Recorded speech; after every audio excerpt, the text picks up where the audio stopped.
السلام علیکم ورحمۃ اللہ وبرکاتہ۔ ان الحمد للہ نحمده ونستعینه ونستغفره ونعوذ باللہ من شرور انفسنا ومن سیئات اعمالنا، من يهده الله فلا مضل له ومن يضلل فلا هادي له، وأشهد أن لا إله إلا الله وحده لا شريك له، وأشهد أن محمدا عبده ورسوله، يا أيها الذين آمنوا اتقوا الله حق تقاته ولا تموتن إلا وأنتم مسلمون، يا أيها الناس اتقوا ربكم الذي خلقكم من نفس واحدة وخلق منها زوجها وبث منهما رجالا كثيرا ونساء، واتقوا الله الذي تساءلون به والأرحام إن الله كان عليكم رقيبا، يا أيها الذين آمنوا اتقوا الله وقولوا قولا سديدا يصلح لكم أعمالكم ويغفر لكم ذنوبكم، ومن يطع الله ورسوله فقد فاز فوزا عظيما، أما بعد فإن خير الحديث كتاب الله، وأحسن الهدي هدي محمد صلى الله عليه وسلم، وشر الأمور محدثاتها، وكل محدثة بدعة، وكل بدعة ضلالة، وكل ضلالة في النار۔ اعوذ باللہ من الشیطان الرجیم، بسم اللہ الرحمن الرحیم۔ یوم نقول لجہنم هل امتلأت وتقول هل من مزید وأزلفت الجنة للمتقین غیر بعید هذا ما توعدون لكل أواب حفیظ من خشی الرحمن بالغیب وجاء بقلب منیب ادخلوها بسلام ذلك يوم الخلود لهم ما يشاءون فيها ولدينا مزید۔ وقال الله تعالى في موضع آخر اعوذ بالله من الشيطان الرجيم بسم الله الرحمن الرحيم۔ يا أيها الناس إنا خلقناكم من ذكر وأنثى وجعلناكم شعوبا وقبائل لتعارفوا إن أكرمكم عند الله أتقاكم إن الله عليم خبير۔ سبحانك لا علم لنا إلا ما علمتنا إنك أنت العليم الحكيم۔ رب اشرح لي صدري ويسر لي امري واحلل عقدة من لساني يفقهوا قولي رب زدني علما۔ ہر قسم کی حمد و ثنا، تعریف و ستائش، بڑائی اور بزرگی، عظمت و کبریائی صرف اللہ رب العالمین کے لیے لائق اور زیبا ہے۔ درود و سلام ہو ہم سب کے آخری نبی جناب محمد الرسول اللہ صلی اللہ علیہ وسلم پر۔ محترم حضرات، آج کے خطبہ جمعہ کا موضوع ہے اسلام میں بھائی بہن کے حقوق۔ ہمارے اوپر اللہ رب العالمین کی طرف سے دو طرح کے حقوق عائد ہیں۔ ایک حقوق اللہ ہے، اللہ کا حق، اور اللہ کا حق یہ ہے کہ ہم صرف اللہ کی عبادت کریں اور اس کے ساتھ کسی کو شریک نہ کریں۔ دوسرا حق ہے بندوں کا حق، حقوق العباد۔ بندوں کے حقوق میں بہت سارے حقوق ہیں، ان میں سے ایک حق رشتہ داروں کا حق ہے۔ رشتہ داروں کے حقوق میں بھی دو طرح کے رشتہ دار ہیں، کچھ قریبی رشتہ دار ہیں، کچھ دور کے رشتہ دار ہیں۔ قریبی رشتہ داروں میں ایک قریبی رشتہ جس کا ہم سے ہوتا ہے وہ ہمارے بھائی بہن ہیں۔ بھائی بہن کا رشتہ یہ فطری طور پر بڑا مضبوط اور گہرا رشتہ ہوتا ہے۔ اس رشتے میں بڑی اپنائیت اور محبت کے جذبات ہوتے ہیں۔ ہر خوشی اور غمی کے موقع پر بھائی بہن یاد آتے ہیں. اس لیے اسلام میں بھائی بہنوں کے کیا حقوق ہے اور آج سماج اور معاشرے میں بھائی بہن آپس میں کیسی زندگی گزار رہے ہیں. میرے بزرگوں اور دوستو، بھائی بہن کا یہ رشتہ کتنا عظیم رشتہ ہے. اس رشتے کو سمجھنے کے لیے ہمیں قرآن مجید میں سورہ طٰہٰ، اسی طرح سے سورہ قصص کی آیتوں میں اللہ تعالیٰ نے موسیٰ علیہ السلام کے واقعے کو ذکر کیا ہے. موسیٰ علیہ السلام کی بہن کی محبت اپنے بھائی کے تعلق سے، موسیٰ علیہ السلام کی بہن کے دل میں کتنی محبت ہے اپنے بھائی کے تعلق سے، اس کا ذکر کرتے ہوئے اللہ تعالیٰ فرماتا ہے سورہ طٰہٰ کی آیت نمبر 28 سے لے کر کے 38 سے لے کر کے 40 تک اللہ فرماتا ہے اِذْ تَمْشِي أُخْتُكَ فَتَقُولُ هَلْ أَدُلُّكُمْ عَلَىٰ مَنْ يَكْفُلُهُ. اس کا ایک پس منظر ہے. یہ واقعہ کیا ہے؟ کچھ نجومیوں کے ذریعے فرعون کو یہ خبر مل گئی کہ بنو اسرائیل میں ایک بچہ پیدا ہونے والا ہے اور وہ بچہ آگے چل کر کے فرعون کی ہلاکت اور فرعون کی سلطنت کے خاتمے کا سبب بنے گا. نجومیوں کی اس خبر کے بعد، اس پیشین گوئی کے بعد فرعون نے اپنی مملکت میں اعلان کر دیا کہ سارے بچوں کو قتل کر دو، ہر پیدا ہونے والے بچے کو قتل کر دیا جائے. فرعون کے اس حکم کے بعد لاکھوں کی تعداد میں بنو اسرائیل کے بچے قتل کر دیے گئے. ان کی ماؤں کے گود سے بچے چھین لیے جاتے اور ان کی نظروں کے سامنے تلواروں کی نوکوں پر ان کو اچھال دیا جاتا. اس بے دردی اور بے رحمی کے ساتھ ان پر ظلم کیا جا رہا تھا.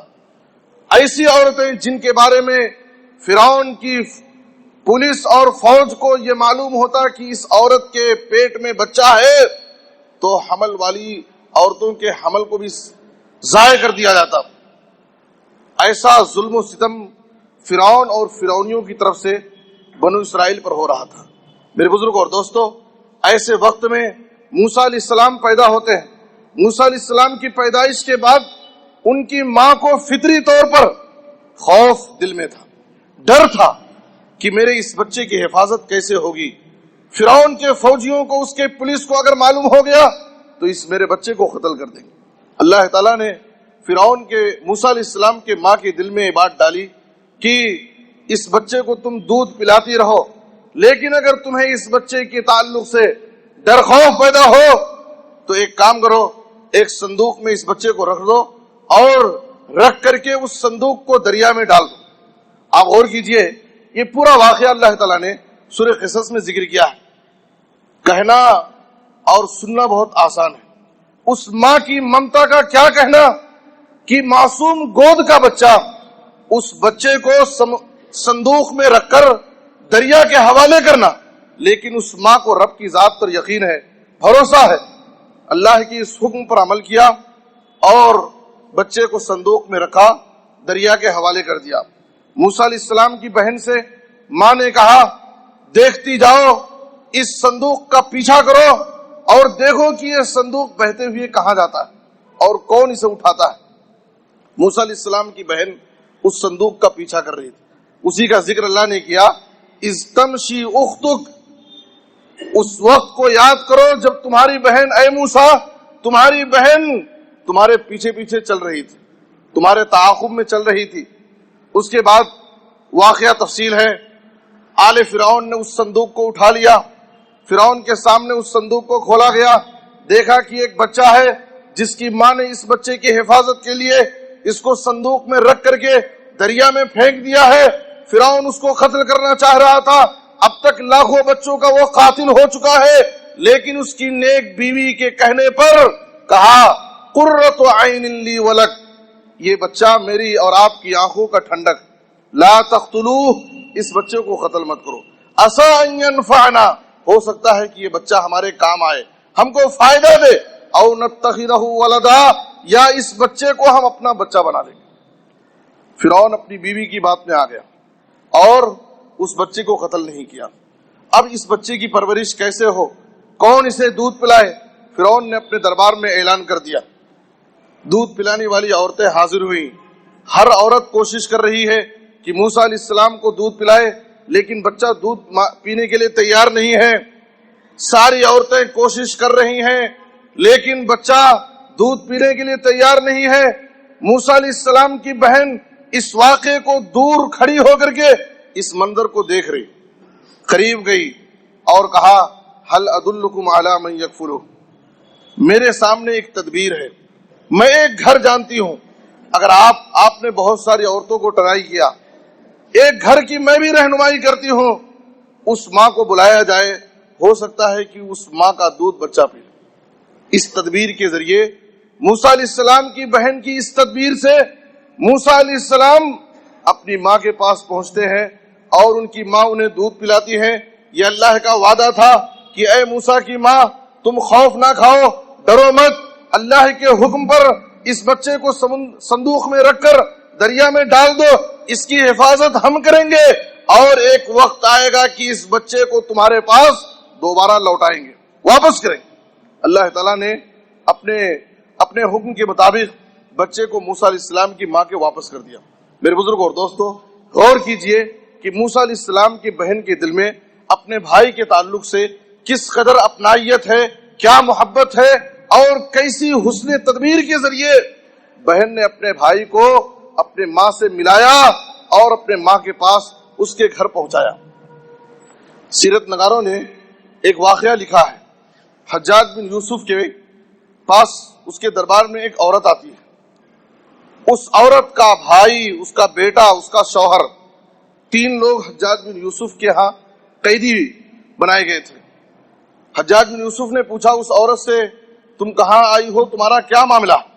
کہا کہ میرا بیٹا، میرا بھائی، میرا شوہر، تینوں آپ کے یہاں قیدی ہیں اور میں ان کی رہائی کے لیے آپ کے پاس آئی ہوں۔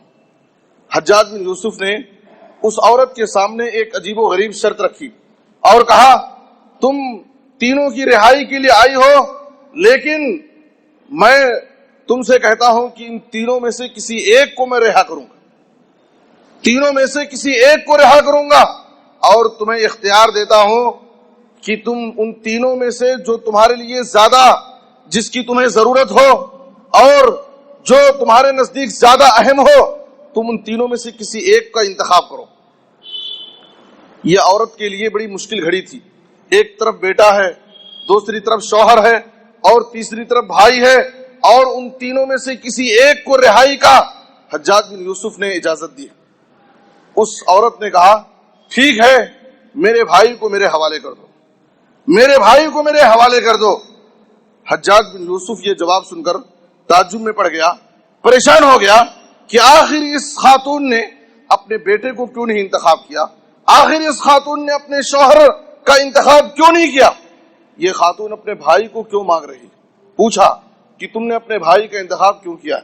تو اس نے کہا کہ دیکھو، دوبارہ شوہر دوبارہ آ سکتا ہے، بچہ دوبارہ پیدا ہو سکتا ہے، لیکن اس جیسا بھائی میں دوبارہ کہاں سے لا سکتی ہوں؟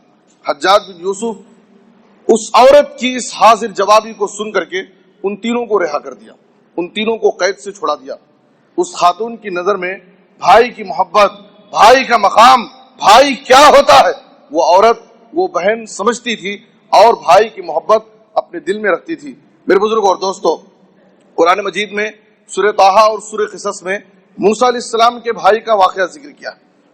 سلف کہتے ہیں کسی بھائی نے اپنے کسی بھائی پر اتنا بڑا احسان نہیں کیا جتنا بڑا احسان موسیٰ علیہ السلام نے اپنے بھائی ہارون پر کیا۔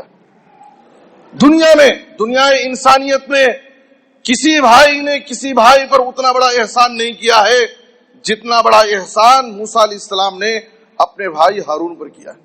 وہ احسان کیا کیا؟ اللہ تعالیٰ نے موسیٰ علیہ السلام کو جب نبی بنایا، فرعون کے دربار میں جانے کا حکم دیا، اذهب الى فرعون انه طغى، جاؤ فرعون کے دربار میں اللہ کا پیغام پہنچاؤ، اس لیے کہ فرعون بڑا سرکش ہو گیا ہے، زمین میں فساد مچا رہا۔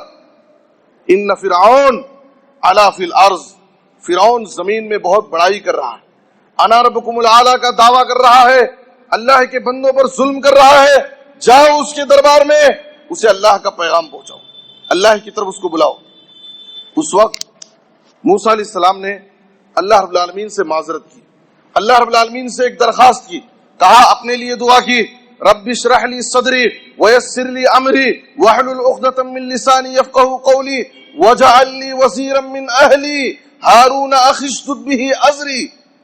کہا موسیٰ علیہ السلام نے، اے میرے رب تو میرے لیے میرے سینے کو کھول دے، میرے اس کام کو آسان بنا دے، میری زبان میں لکنت ہے، اے اللہ میری اس لکنت کو ختم کر دے تاکہ لوگ میری بات کو آسانی سے سمجھ سکیں۔ اس کے بعد موسیٰ علیہ السلام نے اللہ سے دعا کی، وَجَعَلْ لِي وَزِيرًا مِّنْ أَهْلِي هَارُونَ أَخِي اشْدُدْ بِهِ أَزْرِي۔ اور اسی بات کو سورہ قصص میں اللہ تعالیٰ نے آیت نمبر 34 اور 35 میں ذکر کیا ہے، کہا وَأَخِي هَارُونَ هُوَ أَفْصَحُ مِنِّي لِسَانًا فَأَرْسِلْهُ مَعِيَ يَرِدْ أَن يُصَدِّقُنِي۔ کہا کہ اے اللہ تو میرے ساتھ میرے بھائی ہارون کو میرا معاون اور مددگار بنا کر کے بھیج دے، میں تنہا میں اکیلے فرعون کے دربار میں جانا نہیں چاہتا، میرے بھائی ہارون کو بھی میرے ساتھ معاون اور مددگار بنا کر کے بھیج دے۔ ہو سکتا ہے کہ وہ ہماری باتوں کو مان لے، اس لیے کہ مجھے اندیشہ ہے کہ وہ مجھے جھٹلا دے گا۔ اللہ تعالیٰ نے موسیٰ علیہ السلام نے اللہ رب العالمین سے دعا کی، درخواست کی کہ میرے ساتھ میرے بھائی کو معاون اور مددگار بنا دے۔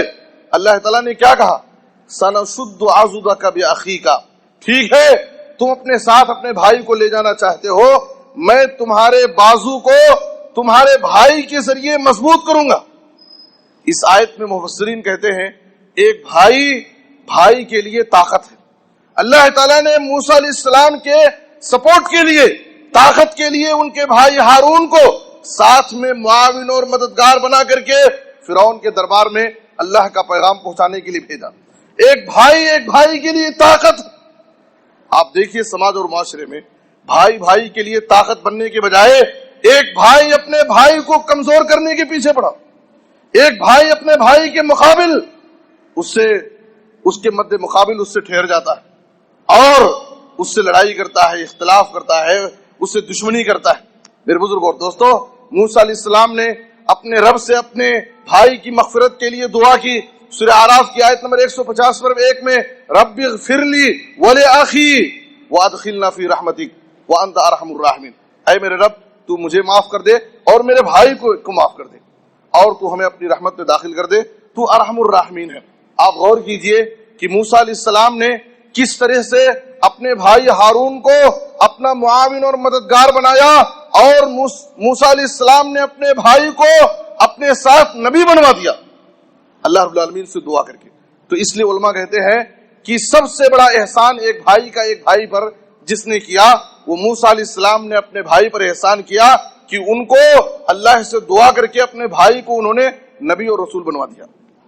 میرے بزرگ اور دوستو، حافظ ابن حجر نے الاصابہ میں ایک واقعہ ذکر کیا ہے نبی صلی اللہ علیہ وسلم کی رضائی بہن کا۔ آپ صلی اللہ علیہ وسلم کی ایک رضائی بہن جن کا نام شیمہ، وہ قیدیوں میں گرفتار کر کے لائی گئی۔ شیمہ جب گرفتار کر کے قیدیوں میں لائی گئی تو انہوں نے صحابہ کرام سے کہا کہ میں تمہارے پیغمبر کی بہن ہوں، رضائی بہن، دودھ شریک بہن۔ تو صحابہ کرام شیمہ کو نبی صلی اللہ علیہ وسلم کی خدمت میں لائے تصدیق کرانے کے لیے کہ معلوم کریں گے کہ واقعی اس کی بات صحیح ہے۔ نبی صلی اللہ علیہ وسلم کی خدمت میں شیمہ آپ کی رضائی بہن آتی ہے۔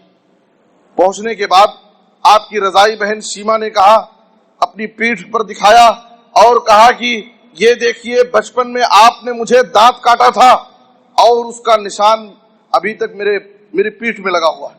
نبی صلی اللہ علیہ وسلم یہ بات سن کر کے، بچپن کی اس بات کو یاد کر کے، فرط محبت سے آپ کے آنکھوں میں آنسو آ گئے، اور جب آپ کو معلوم ہوا کہ یہ میری رضائی بہن ہے تو آپ صلی اللہ علیہ وسلم نے اپنی چادر پھیلا دی، چادر بچھائی اور چادر بچھا کر کے اپنی بہن کو چادر پہ بٹھایا اور ان سے بہت ساری گفتگو کی اور ان کو اختیار دیا کہ آپ جب تک چاہیں میرے گھر چلیں اور بڑی عزت اور تکریم کے ساتھ میں اپنے گھر پہ آپ کو رکھوں گا، اور اگر آپ واپس جانا، اپنے اہل خانہ واپس جانا چاہتی ہیں تو آپ کو عزت و تکریم کے ساتھ آپ کے گھر پہنچا دیا جائے گا۔ اور انہوں نے اپنے گھر واپس جانے کو پسند کیا اور نبی صلی اللہ علیہ وسلم نے واپس بھیجتے ہوئے بطور تحفہ بہت ساری بکریاں اور بہت ساری چیزیں ان کو تحفے میں دیا۔ یہ آپ صلی اللہ علیہ وسلم نے اپنی رضائی بہن کے ساتھ یہ سلوک اور برتاؤ کیا۔ اور یہ معاملہ کیا. میرے بزرگ اور دوستو، بھائی بہن کا یہ رشتہ کتنا عظیم رشتہ ہے. ایک بھائی کو اپنے دل میں اپنی بہن سے متعلق، ایک بہن کو اپنے بھائی سے متعلق کیا محبت ہونی چاہیے، کیا ہمدردی ہونی چاہیے، اور کس قدر قربانی کا جذبہ ہونا چاہیے. اس بات کو سمجھنے کے لیے ہمیں جابر رضی اللہ تعالیٰ عنہ کے کارنامے کو کبھی بھی نہیں بھولنا چاہیے، جو کتب احادیث میں بہت معروف ہے. صحیح بخاری اور صحیح مسلم میں وہ واقعہ ہے جب جابر رضی اللہ تعالیٰ عنہ نے شادی کی. شادی کے بعد نبی صلی اللہ علیہ وسلم سے ان کی ملاقات ہوتی ہے. آپ صلی اللہ علیہ وسلم نے ان سے سوال کیا، اتزوجتا، اے جابر کیا تم نے شادی کی ہے؟ کہا ہاں اللہ کے رسول. آپ صلی اللہ علیہ وسلم نے دوسرا سوال کیا، ابکرن ام سیبن، تم نے باکرہ کنواری لڑکی سے شادی کی ہے یا سیبہ عمر والی عورت سے شادی کی؟ انہوں نے کہا بل سیبن، اے اللہ کے رسول میں نے سیبہ عمر والی عورت سے شادی کی. نبی صلی اللہ علیہ وسلم نے، آپ صلی اللہ علیہ وسلم ماہر نفسیات تھے، لوگوں کے مزاج اور نفسیات کو بھی سمجھتے تھے. ایک نوجوان کے دل میں اپنی شادی کے وقت کیسے ارمان ہوتے ہیں، اس کے کیا جذبات ہوتے ہیں. آپ صلی اللہ علیہ وسلم نے جب دیکھا کہ ایک نوجوان ایک عمر والی عورت سے شادی کیا، آپ نے کہا فَحَلَّا بِكْرًا تُلَائِبُهَا وَتُلَائِبُكَ، اور دوسری روایت میں ہے تُزَاحِقُهَا وَتُزَاحِقُكَ، کیوں نہیں تم نے ایک کنواری لڑکی سے شادی کیا، تم اس کے ساتھ کھیلتے وہ تمہارے ساتھ کھیلتی، تم دونوں ایک دوسرے سے لطف اندوز ہوتے، وہ تمہیں ہنساتی تم اسے ہنساتے. یہ حدیث کے الفاظ ہیں جو میں نے آپ کے سامنے ترجمہ کیا ہے. اس وقت میرے بزرگ اور دوستو، جابر رضی اللہ تعالیٰ عنہ نوجوان ہیں اور انہوں نے ایک عمر والی عورت سے شادی کیوں کی ہے، جبکہ نبی صلی اللہ علیہ وسلم کہہ رہے ہیں کیوں نہیں تم نے کنواری لڑکی سے شادی. انہوں نے کیا جواب دیا؟ اس جواب کو ہر نوجوان کو اپنے دل میں محفوظ کرنا چاہیے. ایک بھائی کو اپنے بہنوں کے تعلق سے اس کے دل میں کیا جذبات ہونی چاہیے اور کس قدر ہمدردی اور خیر خواہی ہونی چاہیے. جابر رضی اللہ تعالیٰ عنہ نے اپنی بہنوں کے لیے کیسی قربانی دی. آج نوجوانوں کا حال کیا ہے؟ گھر میں بہن آ جاتی ہے، بھائی آ جاتے ہیں، ماتھے پر شکن آ جاتا ہے، منہ بگاڑ لیتے ہیں، پریشان ہو جاتے ہیں. بھائیوں اور بہنوں کا ہمارے پاس کوئی ان کے ساتھ صلہ رحمی کے جذبات نہیں. وہی ہماری سالی آئی، سالے آئے، کس قدر خوشی کا منظر گھر میں رہتا ہے اور کیسا اہتمام ہوتا ہے. بھائی بہنوں کے تعلق سے ہمارے پاس کوئی اہتمام نہیں. ماشاء اللہ الا ماشاء اللہ کچھ لوگ ہیں جو اس کا اہتمام کرتے ہوں گے. جابر رضی اللہ تعالیٰ عنہ نے جو نبی صلی اللہ علیہ وسلم کو جواب دیا، آپ نے کیا کہا؟ میرے والد عبداللہ، جابر کے والد کا نام عبداللہ، میرے والد غزوہ احد میں قتل کر دیے گئے اور انہوں نے اپنے پیچھے 9 بیٹیاں چھوڑی. انہوں نے اپنے پیچھے 9 بیٹیاں چھوڑی ہیں. اس وقت میرے پاس 9 بہنیں ہیں. اگر اور پہلے سے اس کی ماں کا انتقال ہو چکا ہے، اس کی ماں نہیں ہے. اگر میں ایک کنواری لڑکی سے شادی کر کے اپنے گھر لاتا تو میری ان بہنوں کی خدمت کرنے والا، ان کی تربیت کرنے والا، ان کی نگہبانی کرنے والا، ان کی دیکھ ریکھ کرنے والا گھر میں کوئی بھی نہیں ہوتا. اس لیے میں نے اپنی بہنوں کی تربیت کے لیے، اپنی بہنوں کی دیکھ بھال کرنے کے لیے، ان کی نگرانی کرنے کے لیے میں نے ایک کنواری لڑکی سے شادی نہ کر کے ایک عمر والی عورت سے شادی کی ہے، تاکہ وہ میرے بہنوں کی نگرانی کرے، ان کی دیکھ بھال کرے، ان کی تربیت کر سکے. میرے بزرگ اور دوستو، یہ جابر رضی اللہ عنہ کا جذبہ ہے، جو یہ قربانی ہے جو انہوں نے اپنے بہنوں کے لیے دیا ہے. یہ جذبہ، یہ درد ہر بھائی کو اپنے بہنوں کے تعلق سے ان کے دلوں میں ہونا چاہیے، اور کبھی بھی اپنی بہنوں کو اپنے لیے بوجھ نہ سمجھیں، اپنی بہنوں کو اپنے لیے بوجھ نہ سمجھیں. یہ بہنیں، ان کے پیچھے ہم جو بھی خرچ کرتے ہیں، خاص طور پر اگر باپ کا انتقال ہو جائے، گھر کا سرپرست بڑا بھائی ہوتا ہے، بڑے بھائی کی ذمہ داری ہوتی ہے. بھائی کی یہ ذمہ داری ہے کہ اس کی بچیوں کی، اس کے بہنوں کی نگرانی کرے، ان کا سرپرست بن جائے، ان کا کفیل بن جائے. اور یاد رکھو، بہنوں کے پیچھے جو بھی آپ محنت کریں گے، ان کی تعلیم و تربیت کے لیے، ان کی نگرانی کے لیے، ان کی پرورش پر، آپ کی یہ محنت اللہ کے پاس ضائع نہیں جائے گی. صحیح ابن حبان کی ایک حدیث کے اندر جناب محمد الرسول اللہ صلی اللہ علیہ وسلم نے فرمایا، من کان لہ 3 بنات او 3 اخوات او بنتان او اختان فاحسن صحبتهن واتقى الله فيهن دخل الجنہ. اور مسند احمد کی روایت میں ہے، کان معی فی الجنہ. آپ صلی اللہ علیہ وسلم نے کہا، کسی کے پاس 3 بیٹیاں ہیں، یا 3 بہنیں ہیں اگر کسی کے پاس، اور یا کسی کے پاس 2 بیٹیاں ہیں یا 2 بہنیں ہیں، اور اس نے اپنی بیٹیوں کے ساتھ یا اپنی بہنوں کے ساتھ حسن سلوک کیا، ان کی برابر دیکھ ریکھ کیا، ان کی تعلیم و تربیت کا انتظام کیا، تو یہ چیز دخل الجنہ، بہنوں کی تعلیم و تربیت کرنے سے، ان کی نگہداشت کرنے سے، ان پر خرچ کرنے کی وجہ سے ایسے شخص کو نبی صلی اللہ علیہ وسلم نے جنتی ہونے کی بشارت سنائی، وہ جنتی ہے۔ اور مسند احمد کی روایت میں نبی صلی اللہ علیہ وسلم نے فرمایا کان معی فی الجنہ، وہ صرف جنتی نہیں، جنت میں اسے میری رفاقت نصیب ہو، جنت میں وہ میرے ساتھ رہے گا۔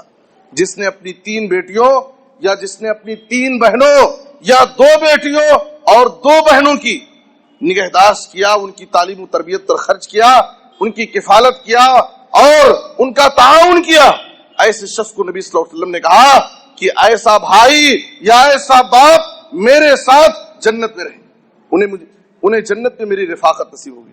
میرے بزرگ اور دوستو، اسی طرح سے صحیح ترمذی کی ایک حدیث جس میں کان اخوان علی عہد النبی صلی اللہ علیہ وسلم، نبی صلی اللہ علیہ وسلم کے زمانے میں 2 بھائی تھے، 2 بھائیوں میں ایک بھائی آپ صلی اللہ علیہ وسلم کی مجلس میں ہمیشہ بیٹھتا تھا اور آپ سے حدیثیں سیکھتا تھا، ہمیشہ آپ کی مجلسوں میں بیٹھا رہتا، علم حاصل کرتا، حدیثیں سیکھتا تھا، اور دوسرا بھائی کاروبار کرتا تھا، تجارت سنبھالتا تھا۔ جو بھائی تجارت کرتا تھا، کاروبار سنبھالتا تھا، وہ ایک مرتبہ نبی صلی اللہ علیہ وسلم کی خدمت میں آ کر کے شکایت کرنے لگا، اے اللہ کے رسول، میرا یہ بھائی ہمیشہ آپ کی مجلس میں بیٹھا رہتا، آپ سے حدیثیں سیکھتا ہے، علم حاصل کرتا ہے، اور میں اکیلا پورا بزنس سنبھالتا ہوں، پورا کاروبار میں اکیلا سنبھالتا ہوں، اور میرے کاروبار میں یہ میری مدد نہیں کرتا ہے۔ وہ شکایت کر رہا اپنے بھائی کی۔ نبی صلی اللہ علیہ وسلم نے شکایت سن کر کے کیا فرمایا؟ یاد رکھنے کی بات ہے، آپ صلی اللہ علیہ وسلم نے کہا لعلک ترزق بہ، اے بندے تو اپنے بھائی کی شکایت کر رہا ہے، تجھے کیا پتا شاید تجھے جو روزی مل رہی ہے تیری اس بھائی کی طرف سے تجھے روزی مل رہی ہے، تیرا یہ بھائی تو نے اپنے بھائی کو علم حاصل کرنے کے لیے لگا دیا ہے اور اس کے اوپر خرچ کر رہا ہے، تیرے اس بھائی کے ذریعے سے اللہ تجھے روزی دے رہا۔ ہم اپنے بھائی بہنوں پر جو بھی خرچ کرتے ہیں، ان کی تعلیم و تربیت کے لیے، ان کے رہن سہن کے لیے، ان کے کھانے پینے کے لیے، ان کی کفالت پر جو بھی ہم خرچ کرتے ہیں، یہ ہماری محنت، یہ ہمارا خرچ کرنا اللہ کے پاس ضائع نہیں ہوگا۔ نبی صلی اللہ علیہ وسلم نے کہا کہ میں اور وہ دونوں جنت میں میرے ساتھ ہوں۔ آپ نے جنت میں نبی کی رفاقت کی بشارت سنائی اور کہا کہ ہماری اللہ تعالیٰ مدد کرتا ہے، ہم کو روزی دیتا ہے ہمارے ان بھائیوں، ہماری ان بہنوں کی طرف سے۔ جب ہم ان کا خیال کرتے ہیں، ان کی مدد کرتے ہیں، ان کا ساتھ دیتے ہیں، ان کی نگرانی کرتے ہیں، تو ان کی طرف سے اللہ تعالیٰ ہمیں روزی دیتا ہے۔ میرے بزرگ اور دوستو، آپ نے دیکھا کہ بھائی بہن کا رشتہ یہ کس قدر اپنائیت کا اور محبت کا رشتہ ہے، لیکن آج ہم سماج اور معاشرے کا جب جائزہ لیتے ہیں، اپنائیت اور محبت کا یہ رشتہ آج نفرت و عداوت کی آگ میں جل رہا۔ آج بھائی بھائی کے مقابل بھائی بھائی کا دشمن بنا ہوا۔ آج آپ دیکھیے کورٹوں میں، کچہریوں میں کتنے ایسے مقدمات، بھائی بھائی کو کمزور کرنے کے لیے، اسے پچھاڑنے کے لیے، اس کی زمین کو ہڑپنے کے لیے سالوں سے مقدمے لڑ رہے ہیں۔ باپ کی پراپرٹی کو تقسیم کرنے میں ان میں اختلاف، اور بھائی بھائی کو پچھاڑنے میں باقاعدہ اب اس کے دشمنوں کا ساتھ دیتے ہیں اور بھائی کو گرانے کی کوشش کرتے ہیں۔ آج ہمارے دلوں میں اپنے بھائی بہنوں کے تعلق سے کس قدر دشمنی ہے، کس قدر نفرتیں ہیں، کیسی عداوتیں ہیں۔ میرے بزرگ اور دوستو، یہ تو خونی رشتہ، اسلام کی تعلیم کیا ہے؟ خونی رشتہ تو نہیں، اسلامی رشتے کی بنیاد پر مسلمان بھائی سے اپنے دل میں بغض رکھنا، کینہ کپٹ رکھنا، نفرت اور دشمنی رکھنا یہ جائز نہیں۔ اسلامی رشتے کے اعتبار سے مسلمان بھائی بھی اگر ہمارا ہے تو اس کے تعلق سے بھی اپنے دلوں میں کینہ کپٹ رکھنا، دشمنی رکھنا یہ جائز نہیں، اس سے تعلقات توڑنا یہ جائز نہیں۔ یہ تو ہمارا خونی رشتہ ہے، وہ ہمارے بھائی بہن جن کے ساتھ ہم نے بچپن گزارے، وہ ہمارے بھائی بہن جن کے ساتھ ہم ایک ساتھ بیٹھ کر کے کھاتے اور پیتے تھے، جن کے ساتھ ہماری ایک یادیں ہیں، جن کے ساتھ ہم نے ایک لمبا زندگی گزارا۔ آج ایسے بھائی اپنے بھائی کے چہرے کو دیکھنا پسند نہیں کرتے. ایک بھائی کے تعلق سے پیٹھ پیچھے برائیاں بیان کرتا ہے اور اس سے دشمنی کرتا ہے. میرے بزرگ اور دوستو، ہمارے دلوں میں کیسی نفرتیں آج پیدا ہو گئی. ان نفرتوں کو ختم کرنے کی ضرورت، دلوں کو صاف کرنے کی ضرورت. ہمیں غور کریں، سمجھیں، خونی رشتے کا بھائی نہیں، صرف اسلامی رشتے کی بنیاد پر نبی صلی اللہ علیہ وسلم نے کیا کہا؟ لا يحل لمسلم ان يهجر اخاه فوق ثلاث يلتقيان فيعرض هذا ويعرض هذا وخيرهما الذي يبدأ بالسلام. کسی آدمی کے لیے، کسی مسلمان کے لیے جائز نہیں کہ اپنے مسلمان بھائی سے، خونی رشتے کا بھائی نہیں، مسلمان بھائی سے 3 دن سے زائد بات چیت نہ چھوڑے، بات چیت بند نہ کرے، تعلق نہ توڑے 3 دن سے زیادہ. اس طرح سے کہ دونوں اگر راستے میں کہیں آمنے سامنے ہو جائیں تو یہ اس سے نظر چراتا ہے، وہ اس سے نظر چراتا ہے. دونوں ایک ساتھ ایک مجلس میں بیٹھنا پسند نہیں کرتے، دونوں ایک دوسرے کے آمنے سامنا ہونا گوارا نہیں کرتے. ایسی نفرت، ایسی دشمنی آج مسلمانوں کے اپنے بھائیوں کے تعلق سے ان کے دلوں میں آ گئی ہے. میرے بزرگوں اور دوستو، نبی صلی اللہ علیہ وسلم نے کیا کہا؟ وَخَيْرُهُمَا الَّذِي يَبْدَأُ بِالسَّلَامِ. ان میں بہتر انسان ہوا، افضل انسان ہوا جو سلام کے ذریعے پہل کرتا ہے اور اس نفرت، اس دشمنی کو ختم کر کے آپس میں آگے بڑھ کر کے مل لیتا ہے، صلح کر لیتا ہے، اپنی دشمنی کو ختم کر لیتا ہے. میرے بزرگ اور دوستو، ابو داؤد کی ایک حدیث کے اندر نبی صلی اللہ علیہ وسلم نے کہا: من حجر اخاہ سنۃ فہو کسفک دمی. جس نے اپنے بھائی سے 1 سال تک تعلقات توڑ لیے، اس سے دشمنی رکھا، تو یہ اس کے قتل کے برابر گناہ ہے. صحیح حدیث ہے، ابو داؤد کی یہ حدیث ہے. 1 سال تک اگر کوئی اپنے بھائی سے تعلق توڑ لیتا ہے، اس سے دشمنی رکھتا ہے، تو نبی صلی اللہ علیہ وسلم نے کہا یہ اس کے قتل کے برابر گناہ. پھر بزرگ اور دوستو، آج ہم کتاب و سنت پر عمل کرنے کے دعوے دار، آج ہم بڑے بڑے دعوے کرتے ہیں. کتاب و سنت پر ہمارا عمل کہاں تک؟ کتنے ایسے لوگ ہیں، میں سمجھتا ہوں کہ یہ گھر گھر کی کہانی. بھائی بھائی سے ناراض، بھائی بہن سے ناراض، بھائی بہنوں کے اختلافات، دشمنیاں، لڑائی اور جھگڑے، آپس میں کینہ اور کپٹ، یہ گھر گھر کی کہانی بنی. اور پھر بھی ہمیں دعویٰ ہے کہ ہم کتاب و سنت پر عمل کرنے والے، اللہ اور اس کے رسول سے محبت کرنے والے. میرے بزرگ اور دوستو، ایسی حدیثیں، کتاب و سنت کی یہ باتیں ہمارے کانوں سے ٹکراتی ہیں اور ہمیں ذرا بھی اثر نہیں پڑتا، ذرا بھی ہمیں فرق نہیں پڑتا. ہم جیسے کہ ویسے اپنی زندگیاں گزار لے رہے ہیں.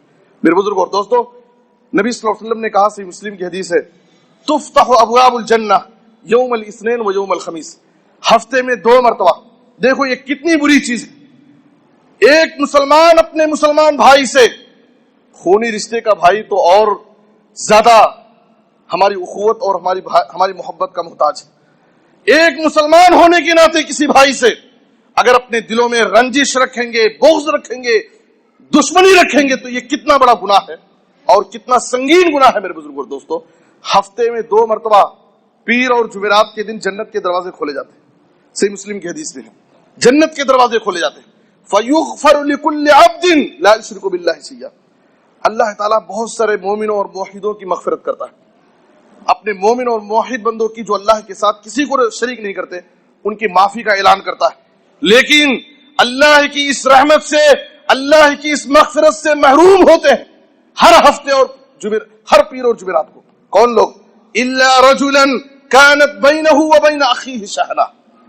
2 بھائی آپس میں لڑ کر کے ہیں، اختلاف ہے، دشمنی رکھے ہیں، نفرت ہے، تو اللہ تعالیٰ ایسے 2 بھائیوں کو فرشتوں سے کہتا ہے: انذروا هذين حتى يصطلحا، انذروا هذين حتى يصطلحا. ان دونوں کو ان کے حال پر چھوڑ دو، اس وقت تک ان کی مغفرت نہیں ہوگی جب تک یہ آپس میں مل نہ جائے، جب تک یہ آپس میں صلح نہ کر لیں، جب تک یہ اپنی دشمنی کو، اپنی نفرت کو، اپنی عداوت کو ختم نہ کر لیں. میرے بزرگ اور دوستو، کتنی بڑی محرومی ہے جو ہر ہفتے میں ہم پیر اور جمعرات کو اللہ کی اس رحمت سے، اللہ کی اس مغفرت سے محروم ہوتے ہیں. کیوں؟ اس لیے کہ ہم اپنے بھائی بہنوں کے تعلق سے اپنے دلوں میں رنجشیں رکھتے ہیں. کتنے ایسے لوگ ہیں جو بڑی آسانی سے کہتے ہیں: مول صاحب تمہارے کو کیا معلوم میرے دل میں کتنا درد ہے، میرے بھائیوں کی طرف سے مجھے کیا دکھ پہنچا ہے، تمہارے کو کیا معلوم. میرے بزرگ اور دوستو، آپ کے بھائیوں نے آپ کو کس قدر ستایا. آپ کا بڑکپن یہی ہے کہ آپ دل بڑا کیجئے، اپنے بھائی کو معاف کر دیجئے. آپ دل بڑا کیجئے، اللہ کے لیے اپنے بھائی کو معاف کر دیجیے، اللہ آپ کے درجے کو بلند کر دے گا، اللہ آپ کو معاف کر دے گا۔ الا تحبون ان یغفر اللہ لکم، ابو بکر صدیق رضی اللہ تعالیٰ عنہ نے جب اپنے خالہ زاد بھائی مصطح بن اساسہ کی کفالت روک لی تھی اور کہا میری بیٹی پر الزام لگانے والوں میں میرا یہ خونی رشتہ قریبی میرے خالہ کا لڑکا میری بیٹی پر الزام لگانے میں منافقوں کا ساتھ دے رہا ہے، آج سے اس کی کفالت میں نہیں کروں گا، اس کی کفالت روک دیتا ہوں۔ اللہ تعالیٰ عرش والے نے وہی بھیجی، قرآن میں آیت نازل کی وَلَا يَأْتَلِ أُولُو الْفَضْلِ مِنْكُمُ وَالسَّعَةِ، یہ بڑے لوگوں کا، فضیلت والوں کا، نیک لوگوں کا یہ کام نہیں کہ اگر اس نے غلطی کی تو تم اس کی غلطی کی وجہ سے اس کی کفالت ہی بند کرو۔ الا تحبون ان یغفر اللہ لکم فلیعفوا ولیصفحوا الا تحبون ان یغفر اللہ لکم، کیوں اے ابو بکر کیا تم یہ نہیں چاہتے تم مصطح کو معاف کر دو، عرش والا تمہیں معاف کر دے گا۔ جیسے ہی نبی صلی اللہ علیہ وسلم نے یہ آیت ابو بکر صدیق رضی اللہ عنہ کے سامنے تلاوت کی، دیکھیے صحابہ ایک ایک آیتیں صحابہ کی زندگیوں کو بدل دیتی تھی، فوراً قرآن و حدیث کی بات آئی اپنے آپ کو سلنڈر کر دیتے تھے، اس کے آگے جانے کی ایک قدم آگے بڑھنے کی کیا ہمت کسی صحابی، فوراً ابو بکر صدیق نے کہا بلا واللہ ان یغفر اللہ لنا، ضرور اگر میں مصطح کو معاف کرنے سے اللہ مجھے معاف کرے گا تو میں مصطح کو معاف کر دیتا ہوں اور حسب معمول آج سے ان کی کفالت شروع کر دیتا ہوں۔ میرے بزرگ اور دوستو، یہ ہے جذبہ۔ ہمارے بھائی نے یقیناً ہمارے بھائی نے ہم پر ظلم کیا ہے، ہماری بہن نے ہمارے اوپر ظلم کیا ہے، لیکن ہمارا بڑکپن یہ کہ ہم اس کی ظلم و زیادتی اور اس کے ساری شکایتوں کو ایک طرف رکھ کر کے اللہ کے لیے اسے معاف کر دیں۔ میرے بزرگ اور دوستو، یوسف علیہ السلام کا واقعہ سورہ یوسف میں اللہ تعالیٰ نے ذکر کیا، اور آپ کو معلوم ہونا چاہیے پورے قرآن میں تقریباً 8 پارے کے برابر قصے بیان کیے گئے، اور ان تمام قصوں میں سب سے بہتر قصہ اللہ تعالیٰ نے یوسف علیہ السلام کے قصے کو ذکر کیا۔ یوسف علیہ السلام کے قصے میں عبرت اور نصیحت کی کئی باتیں۔ یوسف علیہ السلام، ذرا تصور کیجئے آپ کے ساتھ کیا آپ کے بھائی بہنوں نے ایسا کچھ کیا ہوگا؟ یوسف علیہ السلام کے ساتھ ان کے بھائیوں نے کیا کچھ نہیں کیا، کیسی ان کے ساتھ سازش کی، اور لے جا کر کے ایک اجنبی مقام پر ایک کنویں میں ڈال دیے، اور انہیں یقین ہو گیا کہ ہم نے اپنے بھائی کو قتل کر دیا۔ انہیں یقین اس وقت تک انہیں سکون نہیں ہوا جب تک یوسف کو اپنی نظروں سے غائب نہ کر ایک گہرے کنویں میں لے جا کر کے ڈال دیا۔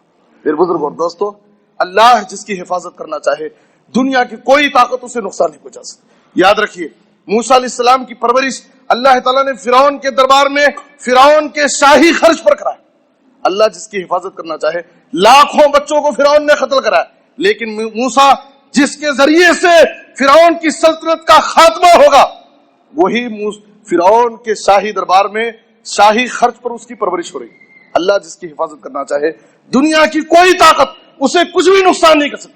آج اس وقت ملک کے حالات کے تناظر میں ہر مسلمان طرح طرح کے خیالات میں کیا ہو سکتا ہے، کیا ہوگا، لوگ ڈر خوف کے ماحول میں زندگی گزار رہے ہیں۔ میرے بزرگ اور دوستو، ایسے حالات میں شکوے اور شکایت کرنے سے کوئی فائدہ نہیں، ان کو الزام دینے سے کوئی فائدہ نہیں، تبصرے کرنے سے کوئی فائدہ نہیں۔ ایسے وقت میں ہم آئیں، اللہ کے گھروں کو آباد کریں، مسجدوں کو آباد کریں، نمازوں میں اللہ سے دعائیں کریں، اللہ کے سامنے سجدہ کریں، اللہ کے سامنے ہاتھ پھیلائیں، اللہ سے اپنا تعلق قائم کریں، اللہ سے اپنا تعلق مضبوط کریں۔ اللہ تعالیٰ ہر ایک کا معاون اور مددگار ہے، اللہ ہمارا محافظ بن جائے، دنیا کی کوئی طاقت ہمیں کچھ بھی نہیں کر سکتی۔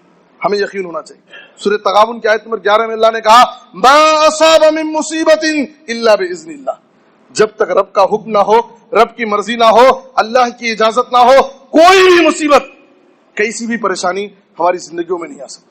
توکل علی اللہ کی ضرورت ہے، رب پر یقین کی ضرورت ہے۔ ایک وقت آیا یوسف علیہ السلام کو اللہ تعالیٰ نے نبوت سے نوازا، نبی بنایا، مصر کا بادشاہ بنایا اور وزیر فائنانس بنایا یوسف علیہ السلام، اور ان کے ماں باپ کو ان سے ملایا۔ ان کے سارے بھائی ان کے سامنے کھڑے ہیں، بھائیوں کو پتا نہیں جس بادشاہ کے دربار میں ہم آئے ہیں یہ ہمارا وہی بھائی ہے جس بھائی کو ہم نے اس کے ساتھ سازش کر کے اسے کنویں میں ڈالا تھا۔ بھائیوں کو کچھ بھی پتا نہیں۔ یوسف علیہ السلام خود اپنا تعارف کراتے ہیں، میں تمہارا وہی بھائی ہوں جس بھائی کے ساتھ تم نے یہ کیا تھا۔ میرے بزرگ اور دوستو، بھائی پوزیشن میں ہے، اقتدار میں ہے، حکومت ہے، چاہے تو کچھ بھی انتقام لے سکتے ہیں، بدلہ لے سکتے ہیں۔ آج ہم اپنی طاقت کا، اپنے اقتدار کا فائدہ اٹھاتے ہیں، ایسا لائر رکھیں گے کہ اس کیس کو کسی طرح سے کتنا بھی خرچ ہو جائے، پیسہ خرچ ہو جائے، اس کیس کو کامیاب کر کے رہنا، ڈیل کر کے رہنا۔ کس سے؟ اپنے بھائی کو کمزور کرنے کی۔ میرے بزرگ اور دوستو، یوسف علیہ السلام کے پاس اقتدار ہے، حکومت، سب کچھ ہے، لیکن انہیں غلط فائدہ نہیں اٹھایا۔ سارے بھائی شرمندہ ہیں، نظریں جھکائے کھڑے ہیں۔ یوسف علیہ السلام کی زبان سے نکلتی ہے، کہا، سورہ یوسف کی آیت نمبر 69 پڑھ لیجئے، لا تثریب علیکم اليوم یغفر اللہ لکم، لا تثریب علیکم اليوم یغفر اللہ لکم۔ آج تم پر کوئی ڈانٹ ڈپٹ نہیں، میں کسی کو کچھ بھی برا بھلا نہیں کہتا، میں تمہیں اللہ کے لیے معاف کرتا ہوں۔ جاؤ، میں تمہاری ایک بھی غلطی کو یاد نہیں رکھتا، سب کچھ میں بھلا دے رہا ہوں اور میں تمہیں اللہ کے لیے معاف کر دے رہا ہوں۔ میرے بزرگوں دوستو، ہم بھی کتاب و سنت کی باتیں سنتے ہیں، لیکن ہمارے کانوں سے ٹکراتی ہیں اور نکل جاتی ہیں۔ ہم کتاب و سنت پر عمل کے دعوے دار ہیں، تو نبی کی ان فرامین پر ہم غور کریں، اور نماز جمعہ سے فارغ ہونے کے بعد ہم میں سے جن کے تعلقات اپنے بھائی بہنوں سے خراب ہیں، اب تک دشمنیاں مول لے کر کے زندگی گزار رہے، میں آپ سے گزارش کروں گا، اللہ کا واسطہ دوں گا کہ اپنے بھائی بہنوں سے اپنے تعلقات کو اچھا کرو، ان سے اپنے تعلقات کو قائم کرو۔ نماز جمعہ سے فارغ ہونے کے بعد سیدھے ان کے گھر چلے جاؤ، ان سے ملاقات کرو، ان کے دسترخوان پر بیٹھ کر کے کھانا کھاؤ اور کہو، آج میں تمہیں معاف کرتا ہوں، تم مجھے معاف کر دو۔ یہ اللہ کو یہ ادا بہت پسند ہے۔ ایک حدیث بیان کر کے میں اپنی بات ختم کر دوں۔ نبی صلی اللہ علیہ وسلم نے کہا، صحیح بخاری کی حدیث ہے، من كانت له مظلمة لأخيه من عرضه او شيء فليتحلله منه اليوم قبل ان لا يكون دینار ولا درہم۔ اے لوگو، کسی نے اپنے بھائی پر ظلم کیا ہے، کسی نے اپنے بھائی کی بے عزتی کی ہے، کسی نے اپنے بھائی کا حق مارا ہے، تو اے لوگو، آج ہی اس دنیا میں اس کی معافی تلافی کر کے ختم کر لو۔ آج ہی نبی صلی اللہ علیہ وسلم نے حدیث بیان کرتے ہوئے کہا، ٹال مٹول نہیں، بعد میں دیکھیں گے، سٹر کریں گے، یہ سب کچھ بھی نہیں۔ آج ہی زندگی کا کوئی بھروسہ نہیں، کب تم موت کے حوالے چل جاؤ۔ بچہ بھی اس دنیا میں مر رہا ہے، بوڑھا انسان بھی اس دنیا سے جا رہا ہے، جوانی بھی موت ہو رہی ہے، سفر میں بھی موت ہو رہی ہے، اور حضر میں گھروں میں رہتے رہتے ایک اچھا آدمی دنیا سے چلا جا رہا ہے۔ موت یقینی ہے، زندگی کا کوئی بھروسہ نہیں، اس لیے ٹال مٹول نہیں۔ آج ہی اگر تم نے کسی پر ظلم کیا ہے، کسی کا حق مارا ہے، کسی کو ستایا ہے، کسی کی بے عزتی ہے، جاؤ اس کے پاس، آج ہی اس کی معافی تلافی کر لو، ختم کر لو۔ وہ دن آنے سے پہلے جس دن تمہارے پاس دینے کے لیے دینار و درہم نہیں ہوں گے، روپے اور پیسے نہیں ہوں گے، تمہاری نیکیاں کیوں؟ تم نے اپنی زندگی میں جو نیکیاں کمائی ہے، نمازوں کی شکل میں، روزے کی شکل میں، صدقہ اور خیرات کی شکل میں، یہ تمہاری نیکیاں تمہارے پاس آخرت میں ہوں گی۔ اللہ کیا کرے گا؟ ان مظلومین میں اللہ تمہاری نیکیوں کو بانٹ دے گا، اس لیے کہ تمہارے پاس دینے کے لیے دینار و درہم نہیں ہوں گے، تمہاری نیکیوں کو اللہ مظلومین میں بانٹ دے گا، نیکیاں تمہاری ختم ہو جائیں گی، اللہ انصاف کرے گا، ان مظلومین کے گناہوں کو اللہ تمہارے اوپر لاد دے گا۔ نیکیاں رہ کر کے بھی انسان اللہ کے پاس کامیاب نہیں ہوگا، کیوں؟ اس لیے کہ دنیا میں وہ اپنے بھائیوں پر ظلم کیا، ان کا حق مارا، ان کو پریشان کیا، ان کو ستایا۔ اس لیے میرے بزرگوں دوستو، اللہ کے لیے اپنے دلوں کو صاف رکھو، اور ہر ایک کے ساتھ، چاہے وہ خونی رشتے کا بھائی ہو یا مسلمان بھائی، ہر ایک کے ساتھ اپنے دلوں میں محبت رکھو، ہمدردی رکھو، ہر ایک کا بھلا چاہو، کسی سے لڑائی جھگڑا، یہ اختلافات، دشمنی، حسد، کینہ اور کپٹ، یہ اچھی چیز نہیں، یہ اللہ تعالیٰ کو پسند نہیں، یہ چیزیں ہماری نیکیوں کو برباد کر دیتی ہیں۔ اللہ سے دعا ہے کہ اللہ تعالیٰ ہمیں ان باتوں کو سمجھنے اور ان پر عمل کرنے کی توفیق عطا فرمائے۔ اے اللہ، جو بھی پریشان حال ہیں ان کی پریشانیوں کو دور فرما۔ اے اللہ، جن کے دل ٹوٹے ہوئے ہیں، اے اللہ تو اپنے فضل و کرم سے ان کے دلوں کو جوڑ دے۔ اے اللہ ہمارے اختلافات کو ختم کر دے، اے اللہ ہماری نفرتوں کو ختم کر دے، اے اللہ ہمیں بھائی بھائی بنا دے، اے اللہ ہمیں اپنے دلوں میں ہر ایک کے تعلق سے محبت، ہمدردی اور خیر خواہی رکھنے کی توفیق عطا فرما۔ اے اللہ جو بھی مقروض ہیں انہیں ادائیگی قرض کی کوئی آسان سبیل پیدا فرما۔ اے اللہ جو بھی پریشان حال ہیں ان کی پریشانیوں کو دور فرما۔ اے اللہ پورے عالم میں ہر جگہ اسلام اور مسلمانوں کو عزت، ترقی اور غلبہ نصیب فرما۔ اے اللہ ہر جگہ مظلوم مسلمانوں کی تو حفاظت فرما۔ اے اللہ تو ہمیں ہر قسم کے حادثات سے، بلاؤں، آفتوں، بیماریوں، پریشانیوں سے محفوظ فرما۔ اے اللہ جب تک زندہ رکھ، کتاب و سنت پر عمل کرنے کی توفیق دے۔ اے اللہ جب تو خاتمہ فرما، خاتمہ بالخیر، کلمہ توحید پر وفات دے۔ آمین تقبل یا رب العالمین۔ وصلی اللہ علی نبینا محمد وآلہ وصحبہ اجمعین۔ بارک اللہ لنا ولکم فی القرآن العظیم ونفعنی وإیاکم بالآیات والذکر الحکیم، انہ تعالی جواد کریم ملک الرؤوف الرحیم۔